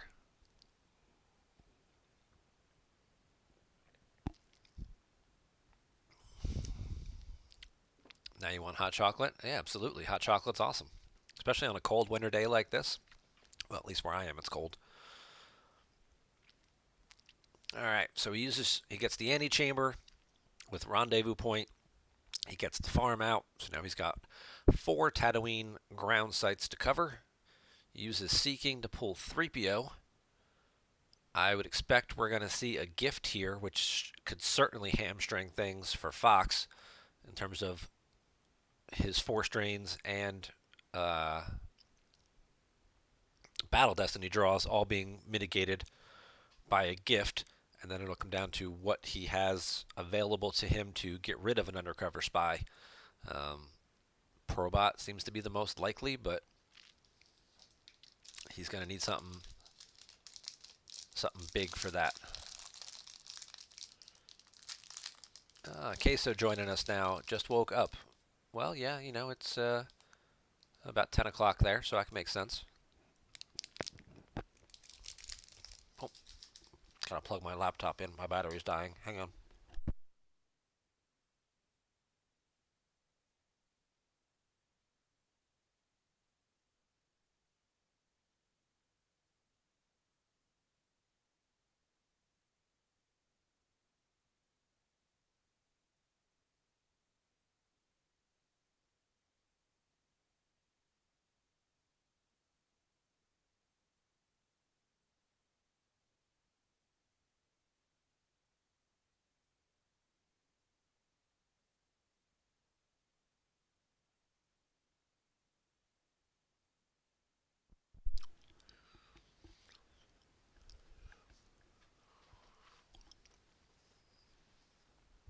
All right, so there's the Vigo. Now Fox can start getting his battlegrounds. He's got his palace.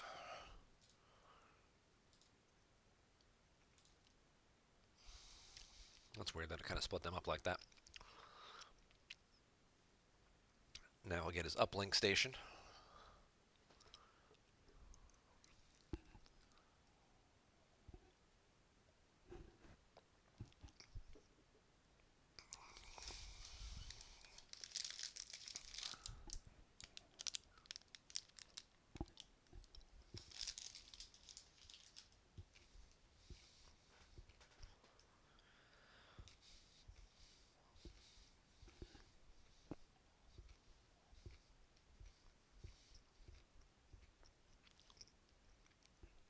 And then he'll just move over.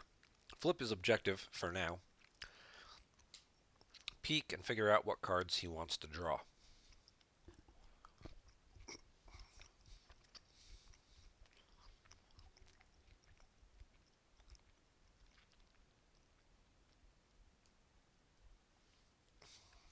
I say for now because, of course, Prophet is a deck that's going to put Luke to the ground.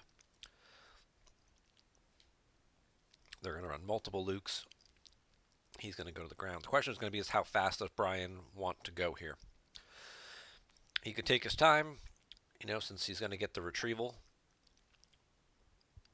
Or he could just try and just stack the audience chamber with 3 or 4 characters and release Han.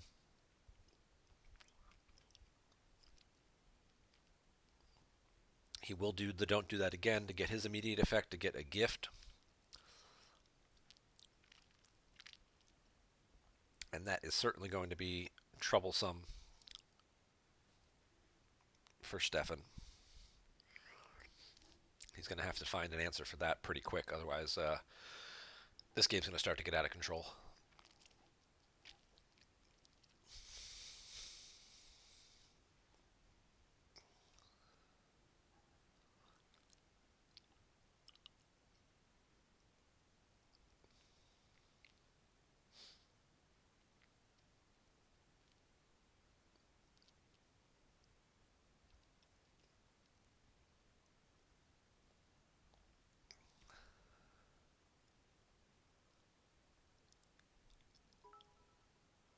Yay!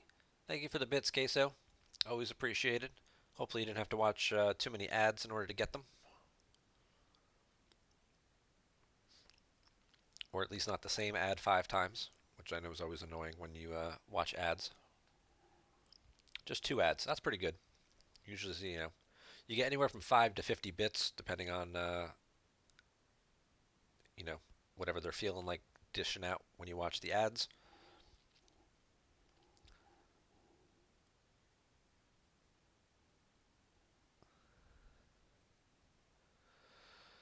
All right, Bryan's going to get a Boss Nash Chamber out, so now he's got 13 activation, which is pretty solid here.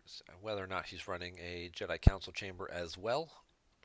If he was, I probably wouldn't recommend putting it on the table, because that just seems like you're going to get a free Emperor, and then he's going to move into the JCC. All right, we got a Qui-Gon. Qui-Gon also does stuff with aliens. Power +1 at same site as Maul. Opponent's aliens are power -1 at same site. So, and he deploys -2 to Tatooine. Plus -1 more from Jedi Business. So, Qui-Gon Jinn for 5 to Tatooine. And now he can possibly use Jedi Business to get himself a lightsaber. He's going to make his opponent's aliens each power -1. He does free Han. He'll take the 1 retrieval. And then I guess we'll see 3PO move over. Oh, he's going to drop Master Luke as well.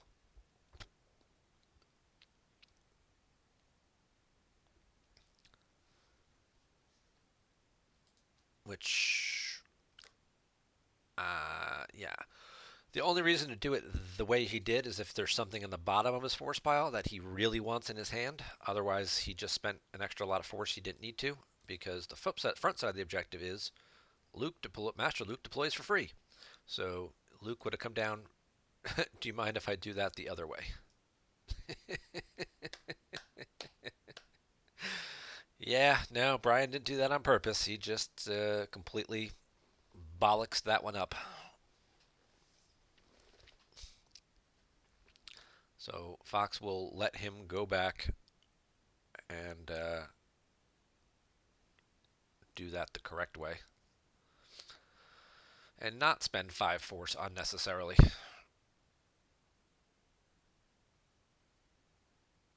So he reverted it the whole way.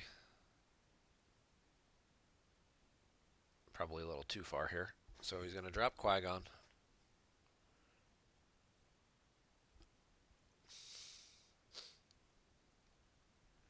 Then you deploy Luke.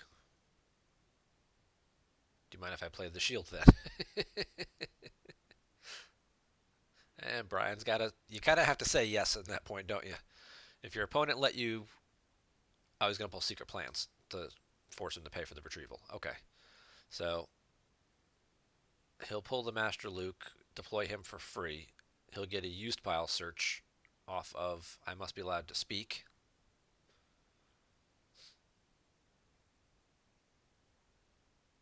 And then when you freeze Han, now the objective says that you retrieve 5 force, which would mean he would have to pay 5 with secret plans to retrieve that one card. So I don't see that happening.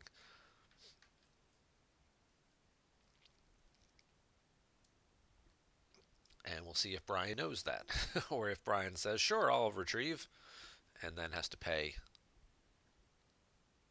a ridiculous amount. More likely than not, he just won't retrieve, which will still keep a card in his lost pile. I wasn't sure which shield Fox was going to play, whether he was going to play the detention shield. Probably doesn't make sense because Luke's the only thing that comes down for free at this point, just to make him pay 2 force for Luke. Alright, he does get the F1 lightsaber to get the Anakin's lightsaber onto Master Luke.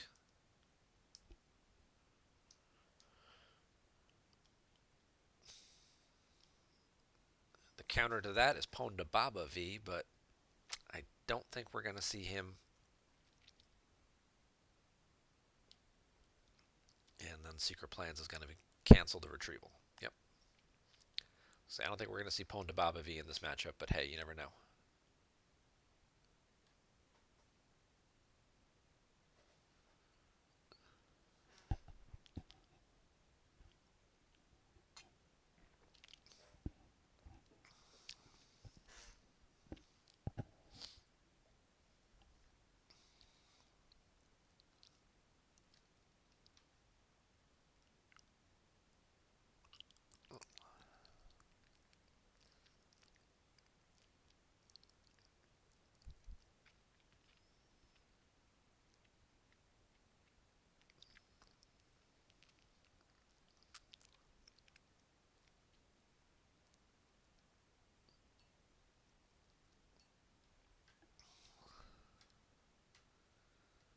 And he'll move 3PO over, slap a gift on him. And for those of you not familiar with the gift, this little Jabba's Palace card just moved a droid to the audience chamber to play on the droid. Droid becomes an undercover spy wherever opponent has an alien. Battle Destiny draws are -2 and Force drains are -1. Cancelled if droid leaves Tatooine, immune to control. So it makes him an undercover spy, so if you can break his cover, the card that grants him his cover is lost. So Probot would be very helpful if he's running him. Otherwise, he's going to need some type of a weapon, sniper kind of thing, or Force Lightning, which is going to be very hard to pull off because the Emperor can't deploy where he has people. So just keep 3PO away from the Emperor, and you should be okay there. But otherwise, Battle Destinies -2, Force Drains -1, everywhere. Better than a projection. So, Taz, thank you for renewing your subscription, and congrats on hitting 3 months. Can you play Ponda in Black Sun? Is he a Black Sun agent? You know what? I don't know offhand. Probably not. He probably is not a Black Sun agent. I don't know if he's got the right characteristics. All right, now that Bryan is stacked up over on Tatooine, Fox is going to go spread out here with some non-aliens. So we've got P-59 to the one site, we've got the Emperor to the other site. So now he's got 3 battlegrounds. Now he can cause shadows damage.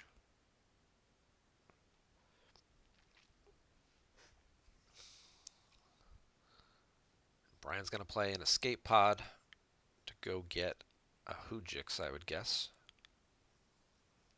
Yep.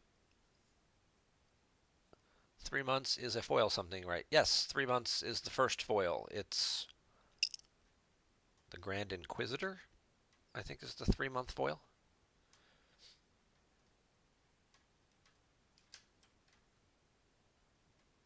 Just make sure to send screenshots of stuff, and I'll try and get that out in the mail to you. We got a U3PO, so now we've got 2 undercover spies at the site, so neither side can drain there. Does that make it not a battleground? No, just kidding. Um,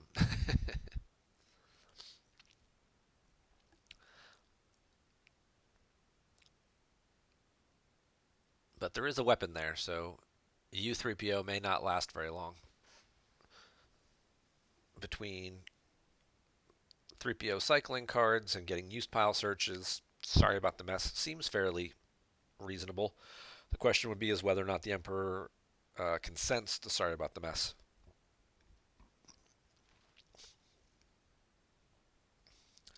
And with Decree out, that would also reduce the force loss, so he won't have to lose 2 for that. He's going to have to lose 1.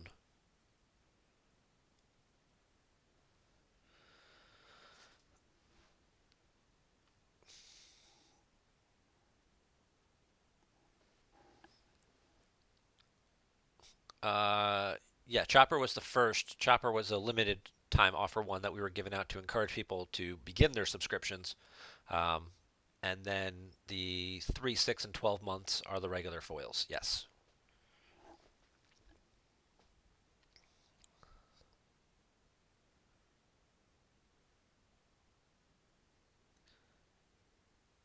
Yeah, Chopper we gave out at the beginning last year when we first announced the Twitch subscription program. All right, so 1 profit damage, and he's going to top deck a Force Lightning.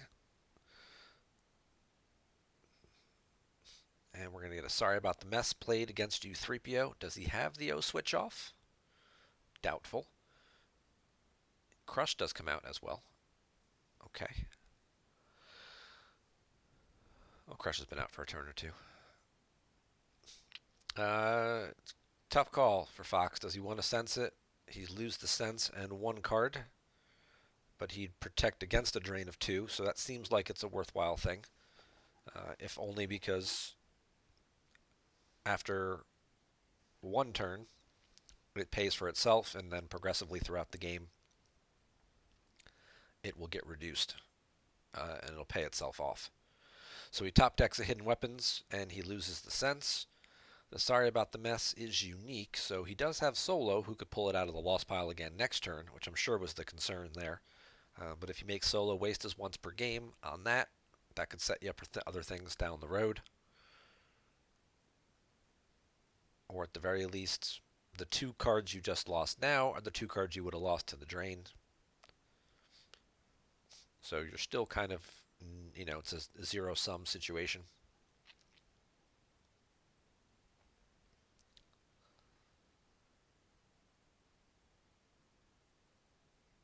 Bryan looks for something with Jedi business and misses, looking for another Ep1 lightsaber.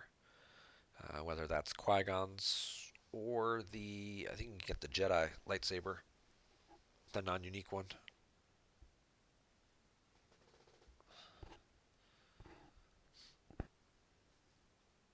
Hey, there's Corran Horn. Well, that's not U3PO. Definitely not going to be doing a whole lot then. Um, so yeah, so Fox lost the sense that may have come in handy a bit more later. It's kind of hard not to, kind of hard to know that Bryan's already got Corran Horn this early in the game. So I think it was still the right play. It just didn't necessarily work out as well as it could have. All right, there's the Jedi lightsaber.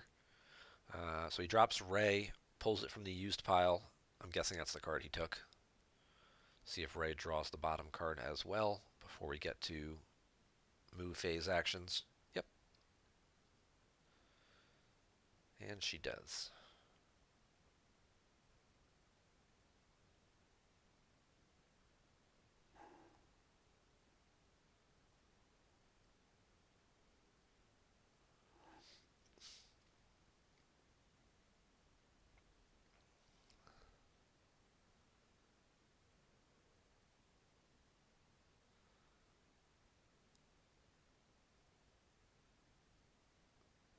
Then we use Corn Horn to break the cover and then steal the droid.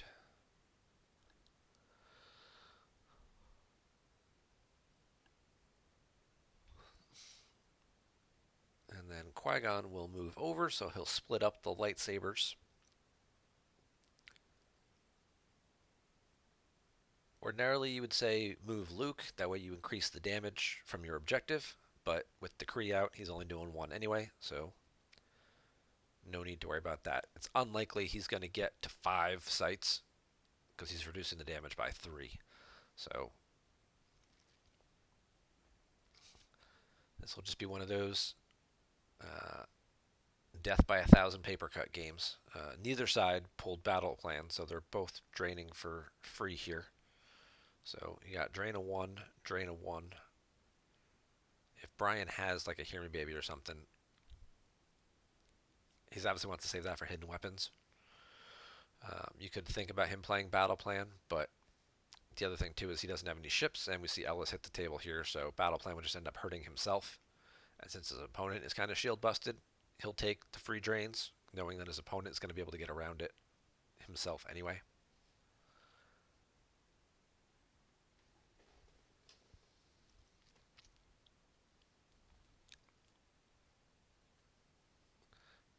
Is it even worth it to keep running Undercover Spies?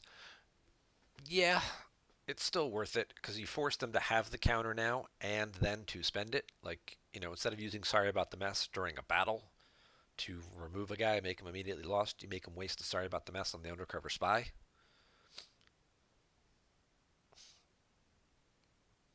Or you force them to put Core and Horn to that location where they already have a couple of guys, so now they've kind of over deployed a little bit, which is one less character that they can use elsewhere. If you have a pilot or a Tantive or something like that, Core and Horn would be a decent pilot for that. Who, now he's got to go to the ground because of the Undercover Spy. So there's still certainly its advantages.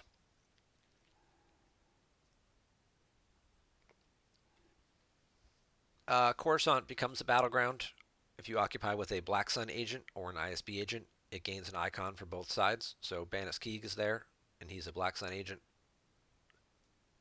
So the system is now a battleground.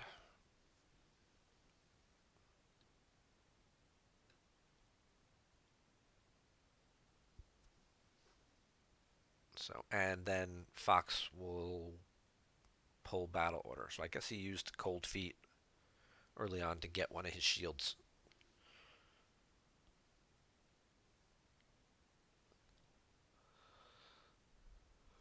I wish it kept little counters. I wish you could click on this and it could say used 4 times. I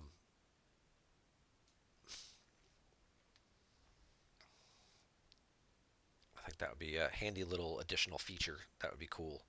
If anyone from the GEMP programming team is watching and you're looking for a minor project that would help improve some gameplay quality, perhaps a little counter on effects that have once per game or twice per game pulls, like Endor Shield, Strike Planning, Knowledge and Defense, etc., would be helpful, even if just on the shields.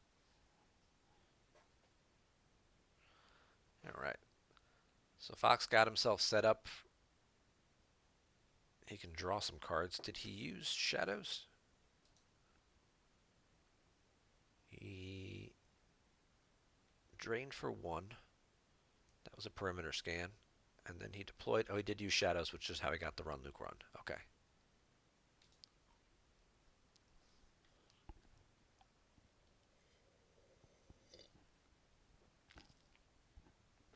All right. And Fox is just going to go ahead and scoop it at this point. He's fallen behind. He's limited in terms of his damage output with a gift on table. Doesn't have the, I guess, necessary cards to get rid of that. And since he needed to win by over 23, 24, Fox is just going to go ahead and scoop it. So Mishki will pick up the win for Team USA. That will put them up to 6 points now. And it'll all come down to the two remaining matchups. We'll have Chris Kelly versus Emil Wallen later today. That game taking place in about 5 hours from now. If Queso or Dan want to stream that one, if you guys aren't working, that would certainly be appreciated. Otherwise, I'll see what I can do. And the other game will be tomorrow at 4 p.m. Eastern Standard Time between Silver Glen and Shaw. So thank you guys very much for watching Playoff Football or Playoff Star Wars. You can have Playoff Football on in the background. You got a big TV back there.